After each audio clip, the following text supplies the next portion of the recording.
Country delight buffalo milk ని మా family వాళ్ళకి ఎప్పటి నుండో వాడుతున్నాను. ఈ పాల ఫస్ట్ యూజ్ నుండి నాకు దీనిపైన చాలా నమ్మకం వచ్చింది. Choose Country Delight and live better. నిన్నటి దాకా ఒక లెక్క, ఇవాళ నుంచి మరో లెక్క అంటూ ఉన్నారు సార్ తెలంగాణ ముఖ్యమంత్రి రేవంత్ రెడ్డి. ఇవాళ నుంచి తెలంగాణ రైజింగ్ గ్లోబల్ సమ్మిట్ జరగబోతోంది.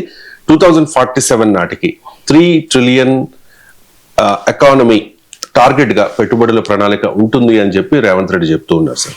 సార్ 2047 3 ట్రిలియన్ ఎకానమీ, ఈ డ్రీమ్ ప్రాక్టికల్ గా నిజమవుతుందా? అంటే ఇప్పుడు ఉన్నట్లే పరిస్థితులు ఉంటే నిజం కాదు, కానీ అసాధ్యమైతే కాదు. It is business as usual situation.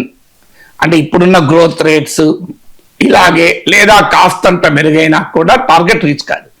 మీకు ఈ Telangana rising global summit document చెప్తున్నది ఏంటంటే 2030 నాటికి $1.2 ట్రిలియన్ ఎకానమీ అవుతాం, 2047 నాటికి $3 ట్రిలియన్ ఎకానమీ అవుతామని లక్ష్యం. అంటే ఇప్పుడు ఇండియా జీడిపిలో తెలంగాణ వాటా 5%, దీన్ని 10%కి తీసుకురావాలన్నది లక్ష్యం. అవుతుందా అనటానికి let us look at econometric models అంటారు. అంటే ఇప్పుడు ఈ డాక్యుమెంట్ కూడా ఐఎస్బి వాళ్ళు ఎకనామెట్రిక్స్ మోడల్స్ ఉపయోగించే రూపొందించారు. సో ఇప్పుడు present last 10 years Telangana economic growth rate చూసుకుంటే ఎవరేజ్ 7.5% ఉంది. మీకు 11-12% కనబడితే అది 12% అనేది నామినల్. అది అంటే ఇన్ఫ్లేషన్ తీసేయకుండా, అంటే real growth rate nominal growth rate అంటారు. రియల్ గ్రోత్ రేట్ అంటే విచ్ ఎక్స్క్లూడ్స్ ఇన్ఫ్లేషన్ 7.5% ఉంటుంది లాస్ట్ 10 years లో. ఇప్పుడు నెక్స్ట్ ఇది ఇప్పుడు $3 ట్రిలియన్ ఎకానమీ కావాలి అంటే నెక్స్ట్ 25 years కంటిన్యూస్ గా తెలంగాణ ఎకానమీ 11% గ్రో కావాలి. అంటే ఇప్పుడు లాస్ట్ 10 years లో పెరిగిందంత 7.5%, నెక్స్ట్ 25 years లో పెరగాల్సిందంత 11%. ఇది రూపీ టర్మ్స్ లో, డాలర్ టర్మ్స్ లో అయితే 13% పెరగాలి. సో ఇది ప్రాక్టికల్ గా సాధ్యమా? ప్రపంచంలో ఇంతవరకు ఏ దేశం సాధించలేదు, నో వేర్. ఎందుకంటే ఆ longer period of time higher rate of growth సాధ్యం కాదు. ఇప్పుడు మీరు ఉదాహరణకు మీరు రన్నింగ్ చేస్తున్నారు, ఒక ఫస్ట్ 1 కిలోమీటర్ చాలా వేగంగా రన్ చేస్తారు, తర్వాత రన్ చేయగలరా? తగ్గిపోతుంది. మీరు ఉదాహరణకు ఇంకా సింపుల్ ఎగ్జాంపుల్ చెప్తాను. మీరు ఇడ్లీ తింటున్నారు, మొదటి 4 ఇడ్లీ 5 నిమిషాలు తినేస్తారు, ఆకలితో ఉంటారు కనుక. తర్వాత ఒక్కొక్క ఇడ్లీ పోవాలని ఎంత టైం పడుతుంది? సింపుల్. ఇది కూడా అంతే, ఎకనామిక్ గ్రోత్ కూడా. మీకు ఒక లెవెల్ ఆఫ్ ఎకానమీ రీచ్ అయ్యాక పెరగదు. 20 మార్కులు 50 మార్కులు అవడు చాలా ఫాస్ట్గా అవుతుంది. 90 మార్కులు 92 మార్కులు అవడం కష్టం.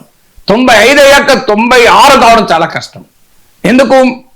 Higher the growth the slower the momentum. ప్రాక్టికల్గా జరగదు, ఎందుకంటే సాచురేషన్ వచ్చేస్తుంది. మీకు చైనా ఎక్స్పీరియన్సే తీసుకున్నాం. చైనా కొన్ని దశాబ్దాల పాటు double digit growth, more than 10% growth ఉంది. ఇవాళ ఏంటి పరిస్థితి? చైనా 4%. ఇలా అమెరికన్ ఎకానమీ ఎంత? 2% గ్రోత్ రేట్. ఎందుకుంటుంది అని అంతకన్నా సాధ్యం కాదు హయ్యర్ లెవెల్ వచ్చాక. మీకు అందువల్ల తెలంగాణ ఎకానమీ 25 years వరకు 11% గ్రోత్ రేట్ ఉండాలి అంటే జస్ట్ నాట్ పాసిబుల్. అది ఎక్కడ సిటీస్ గ్రోత్ ఉంటుంది.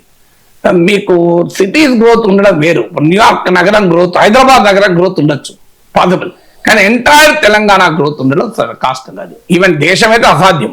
ప్రపంచంలో ఏ దేశం ఇంత వేగంగా అభివృద్ధి చెందలేదు. కానీ రాష్ట్రం కనుక కొంత పాసిబిలిటీ ఉంటుంది. అందులో హైదరాబాద్ ఫోకస్ గా జరుగుతుంది కనుక తెలంగాణ ఎకానమీలో 1/3 దాకా హైదరాబాదే ఉంటుంది కనుక కొంత పాసిబిలిటీ ఉంది. కానీ ఆ పాసిబిలిటీ అనేది ఇప్పుడు బిజినెస్ యాజ్ యూజువల్ సాధ్యం కాదు. ఎందుకు సాధ్యం కాదు అంటే, మరి ఎలా సాధ్యం అవుతుంది అంటే, ఎప్పుడు కూడా ఎకానమీ గ్రోత్ అనేది నాలెడ్జ్ ఎకానమీలో మీకు ఇంక్రిమెంటల్ గ్రోత్ ఉండదు. నాలెడ్జ్ ఎకానమీలో ఇన్నోవేషన్ విల్ డ్రైవ్ ఇట్.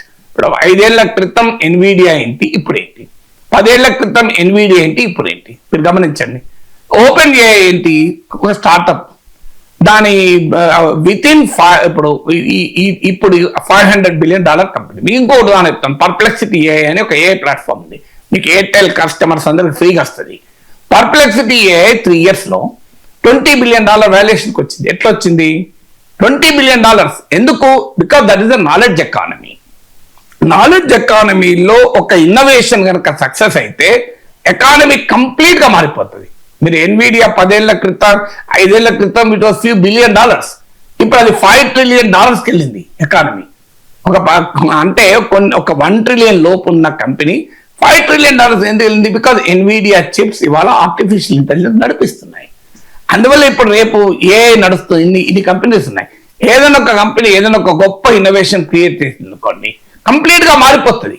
అందువల్ల ఈ ఆధునిక ఎకానమీలో ఇన్నోవేషన్ గనక చెయ్యగలిగితే డెఫినెట్ గా గ్రోత్ రేట్ అనేది ఈ ప్రొజెక్షన్స్ ఏవి పనిచేయవు. 11% కాదు, 25% గ్రోత్ రేట్ కూడా ఉండొచ్చు. అందువల్ల ఆ ఇన్నోవేషన్ మరి జరగాలి. ఇక్కడ ఇన్నోవేషన్ జరగాలంటే ఎడ్యుకేషన్ స్కిల్ రంగంలో రెవల్యూషనరీ చేంజెస్ రావాలి. ఇవాళ తెలంగాణలో ఉన్న స్కూళ్ళు యూనివర్సిటీలు చూసిన వాడిగా నో వే ఇలా ఉంటాయి.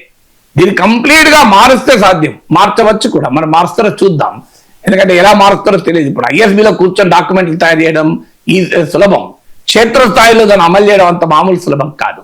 ఎక్స్పర్ట్స్ అందరూ కూర్చొని వాళ్ళ బ్రెయిన్లన్నీ ఉపయోగించి, సాఫ్ట్వేర్లు ఉపయోగించి, ఎకనామిక్ మెట్రిక్స్ మోడల్స్ పెట్టి ఇలా అయితే ఇలా అవుతుంది, అలా అయితే ఇలా అవుతుంది, ఇలా అయితే అలా అవుతుంది అని డాక్యుమెంట్ రాయడం ఏమున్నది, చాలా సులభం, ఎవరైనా రాయగలుగుతారు. కానీ ప్రాక్టికల్ గా జరగాలి కదా. సో ప్రాక్టికల్ గా జరగాలన్నప్పుడు ఉండే ఛాలెంజ్ ఏంటంటే ఇన్నోవేషన్ జరగాలి. అన్బిలీవబుల్ ఇన్నోవేషన్ జరిగితే ఎకానమీ మారుతుంది. Unbelievable innovation.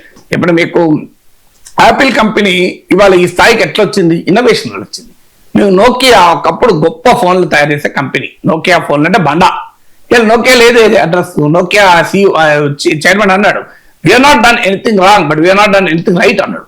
అది కరెక్ట్. అందువల్ల ఇన్నోవేషన్ పెరగదు. తర్వాత ప్రొడక్టివిటీ మామూలుగా పెరగదు. ఇవాళ ఇప్పుడు చైనా అగ్రికల్చర్తో పోల్చండి, ఇజ్రాయిల్తో పోల్చండి, మీరు అమెరికాతో పోల్చండి, తెలంగాణలో ప్రొడక్టివిటీ 3-4 times పెరగాలి అగ్రికల్చర్. సో ఇలా అనేక రంగాల్లో చాలా మార్పులు రావాలి. ఎడ్యుకేషన్ స్కిల్ రంగం అయితే కంప్లీట్ గా ట్రాన్స్ఫార్మ్ కావాలి. ఎందుకంటే స్కిల్డ్ రిసోర్సెస్ ఎక్కడుంటే అక్కడి కంపెనీలు వస్తాయి. నువ్వు భూమి 99 పైసలకి రావు. చాలా మందికి ఇది రాంగ్ నోషన్. భూమి 99 పైసలకి ఇస్తేనే కంపెనీలు వస్తాయి. భూమి చౌకగా ఇస్తే రియల్ ఎస్టేట్ వ్యాపారం చేస్తాయి కంపెనీలు, ఇన్నోవేషన్ చేస్తాయి. ఇప్పుడు మీకు కాలిఫోర్నియా ఉంది. కాలిఫోర్నియాలో మీకు ఎందుకు కంపెనీలు అన్ని అక్కడ ఉన్నాయి? బికాస్ దేర్ మ్యాన్ పవర్ దే. మీకు అమెరికాకి వెళ్తే, డలాస్కి వెళ్తే రియల్ ఎస్టేట్ వ్యాపారం చేయాలనిపిస్తుంది. మీకు కాలిఫోర్నియాకి వెళ్తే స్టార్ట్అప్ పెట్టాలనిపిస్తుంది. మీరు ఆ డలాస్ లో ఒక 4 రోజులు ఉండండి, మీ ఆలోచనల్లా డబ్బులు ఎట్లా మల్టిప్లై చేయాలి, నేను వెంటనే ఎక్కడ ల్యాండ్ కొనాలి, ఎందుకు అక్కడ ఉన్న ఈకో సిస్టమ్ మొత్తం అది. నేను డలాస్ లో ఉన్నాను, చూశాను కనుక. అదే మీరు బే ఏరియాలో ఉండండి, ఒక 15 రోజులు ఉండండి, మైండ్ మీకు ఊపుంటుంది, స్టార్ట్అప్ పెట్టాలి, ఇంటికి వచ్చి వెంటనే అనిపిస్తుంది. 70 ఏళ్ళ ముసలైన కూడా స్టార్ట్అప్ పెట్టాలనిపిస్తుంది. మీకు డలాస్ లో 20 ఏళ్ళ యువకుని కూడా రియల్ ఎస్టేట్ వ్యాపారం చేయాలనిపిస్తుంది. ఎందుకంటే ఆ ఇకో సిస్టమ్ ఉంటుంది. నీకు అలాంటి ఇకో సిస్టమ్ ఉండాలి కదా. నీకు ఆ రకమైన ఇకో సిస్టమ్ ఉందా? ఇవాళ మీకు స్టాన్ఫోర్డ్ యూనివర్సిటీలో నేను అక్కడ స్టూడెంట్స్ని అడిగాను, ఈ రోజు మార్నింగ్ ఇండస్ట్రీలో ఒకటి ఉంటే మాకు వితిన్ 2 hours క్లాస్ రూమ్ లో రిఫ్లెక్ట్ అవుతుంది. మన ఉస్మానియా ఇంజనీరింగ్ కాలేజీలో కంప్యూటర్ సైన్స్ కరికులం చూడండి మీరు, మోడర్న్ సాఫ్ట్వేర్లు ఉన్నాయా? మాకు ఎక్కడన్నా ఆ లెవెల్ ఆఫ్ కాంపిటెన్స్ మన వ్యవస్థలో ఉన్నదా? ఎంత మారాలో చూడండి మీరు. నేను MITలో చూశాను, మాస్టర్స్ ఇన్స్టిట్యూట్ ఆఫ్ టెక్నాలజీలో పిల్లలు ప్రాక్టికల్స్ లో రోబోట్స్ తయారు చేస్తారు, మినీ రోబోట్స్. మన తయారు చేసిన ఎన్ని రోబోట్లు తయారు చెప్పండి? అమీర్పేటలో ప్రాజెక్ట్ రిపోర్ట్లు జిరాక్స్ సెంటర్లో తయారవుతాయి. ఈ స్థాయిలో మన ఇంజనీరింగ్ ఎడ్యుకేషన్ ఉంది. అంటే మరి ఇలా ఉంటే మనం ఎలా $3 trillion ఎక్కడికి వస్తుంది చెప్పండి? ప్రాక్టికల్ జరగదు. అంటే నీ ఇన్నోవేషన్ మారాలి, ప్రొడక్టివిటీ మారాలి, నాలెడ్జ్ ఎకానమీలో దూసుకెళ్ళాలి. అది జరగాలంటే మన education skill eco system complete గా చేంజ్ కావాలి. ఆ పరిస్థితి మన దగ్గర ఇప్పుడైతే లేదు. ఉంటే డెఫినెట్ గా మార్పు అసాధ్యమవుతుంది. ఇప్పుడు ఆ లెవెల్ ఆఫ్ ఇలా మన స్కూళ్ళు కాలేజీలు $3 trillion ఎకానమీకి ఉన్నాయా? ఇక్కడ ఇంకొక పాయింట్, అసలు ఈ 3 trillion అనే కాన్సెప్ట్ పీపుల్ సెంట్రిక్ కాదు, it is money capital centric. Difference ఏంటో చెప్తాను మీకు. క్యాపిటల్ సెంట్రిక్, దేశం. ఉదాహరణకు హైదరాబాద్ లో ఒక 1000 కోట్లతో ఒక డైరీ కంపెనీ పెడతారు. అన్ని మిషన్లు పెట్టి ఎక్కడికక్కడికి పాల ప్రాసెసింగ్ చేస్తారు. 10 మంది కూడా ఉండరు, అసలు మనుషులే వాడరు. సో పెద్ద ఎత్తున పాలు సేకరిస్తారు, ఎక్స్పోర్ట్ చేస్తారు.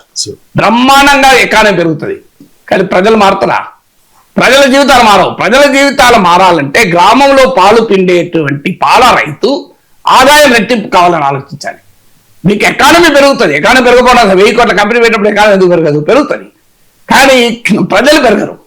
పీపుల్స్ ఇన్కమ్స్ పెరగాలంటే క్యాపిటల్ సెంట్రిక్ మోడల్ కాదు, పీపుల్ సెంట్రిక్ మోడల్ కావాలి. అన్ఫార్చునేట్లీ ఈ డాలర్ డ్రీమ్, $3 trillion ఎకానమీ, ఈ జీడిపి డ్రీమ్ వల్ల క్యాపిటల్ సెంట్రిక్. క్యాపిటల్ అవసరం కాదని అంటారు. $3 trillion target is good target, కానీ ఆ టార్గెట్ ప్రజల జీవితాలు మార్పడం ద్వారా ప్రజల ఆదాయాలు పెంచడం నుంచి రావాలి. అందువల్ల ఐఎస్బిలో చర్చ జరిగి డాక్యుమెంట్ తయారు చేయడం కాదు, గ్రామాల్లో ఆ సంబంధిత ప్రజలతో కూర్చొని రిపోర్ట్ రాయాలి. ఇప్పుడు ఆ చేపలు పట్టే వారికి తెలుసు ఫిషరీస్ ఎకానమీ ఎట్లా డెవలప్ అవుతుందో, కానీ ఐఎస్బిలో కూర్చున్న ఫిషరీస్ ఎక్స్పర్ట్ తెలియదు. ఆయన తెలిసే తక్కువ ఉంటుంది, తెలియదని అంటలేను, కానీ ఒక పాల రైతుకు తెలుసు డైరీ సెక్టార్ ఎట్లా గ్రో కావాలో. ఐఎస్బిలో డైరీ సెక్టార్ పైన 4 రీసెర్చ్ పేపర్లు రాసిన వాళ్ళకి తెలుసు అనుకుంటే పొరపాటు. సో కామన్ పీపుల్ ని ఇన్వాల్వ్ చేసినట్టుగా లేదు, ఇక్కడ లోకల్ ఇంటెలిజెన్షియాని ఇన్వాల్వ్ చేసినట్టుగా లేదు. ఇది only experts, by the expert for the expert of the expert లాగా కనబడుతుంది. సో పెద్ద పెద్ద నిపుణులు, నోబెల్ ప్రైజ్ విన్నర్లు, మీకు ఐఎస్బి ప్రొఫెసర్లు చాలా గొప్ప టాలెంటెడ్, అందులో డిస్ప్యూట్ ఏమీ లేదు. కానీ క్షేత్రస్థాయి ప్రజల ఇన్వాల్వ్మెంట్ లేకపోతే స్థానిక పరిస్థితుల్ని మనము ఇంప్రూవ్ చేయలేము. అందువల్ల ఆ రకమైనటువంటి ఎఫర్ట్ కనుక పెట్టారనుకోండి, డెఫినెట్ గా మార్పు చెందుతుంది.